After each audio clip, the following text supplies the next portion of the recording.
go forth. I'll read the first portion, which is, in my view, one of the most fascinating verses as a man and as an actor. It's turn in the plot. And the Lord said unto Abraham, go forth from your land and from your kindred and from your father's house to the land that I will show you. I will make you a great nation and bless you and magnify your name, and you will be blessed. So I want to ask a question. There's something here called go forth, but the action is reversed. He says from your land, from your kindred, and from your father's house, from your homeland, and then from your country. But here there's a reverse order. Does that mean anything?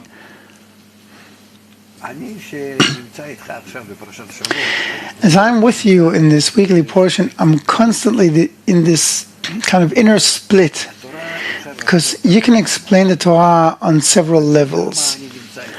And on what level I'm with you, and I keep jumping between levels, because the Torah talks about a person, and within that person there are all kinds of qualities, desires, thoughts, impulses,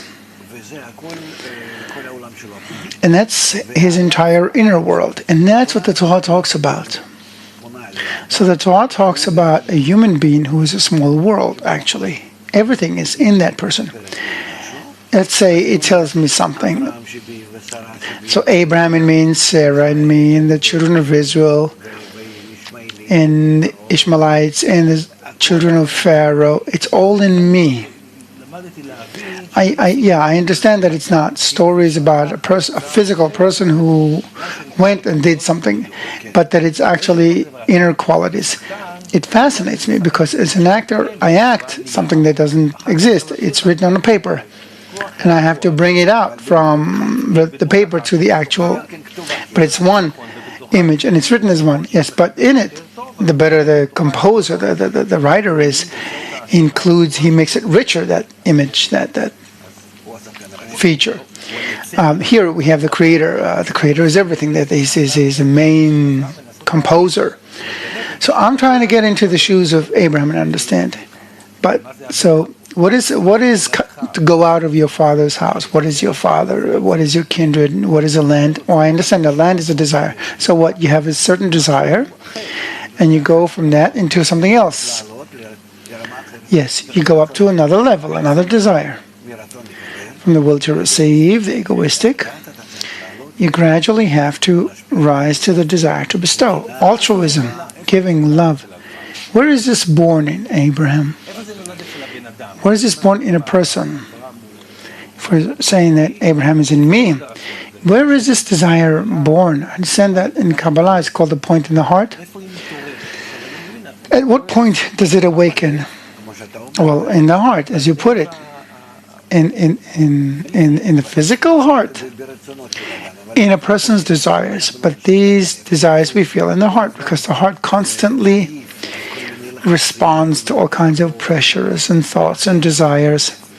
That's why we talk about a heart. Basically, it's a pump, But that pump works in such a sensitive way. It is so dependent on all of our desires and thoughts that we call it heart. But we physically know that Abraham did take that tour. He moved from where he was into a place called Canaan.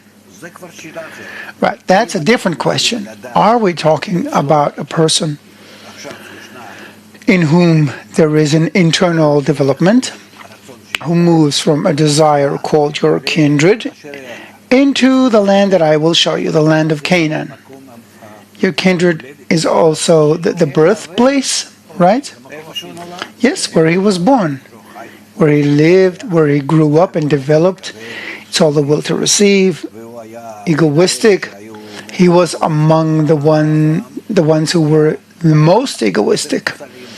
He was a statue builder. He was a statue salesman in his father's shop. Yes, it doesn't matter. He was his successor.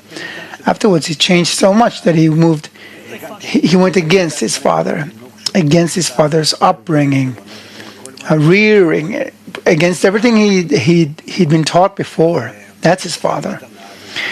As he changed and began to actually rebel,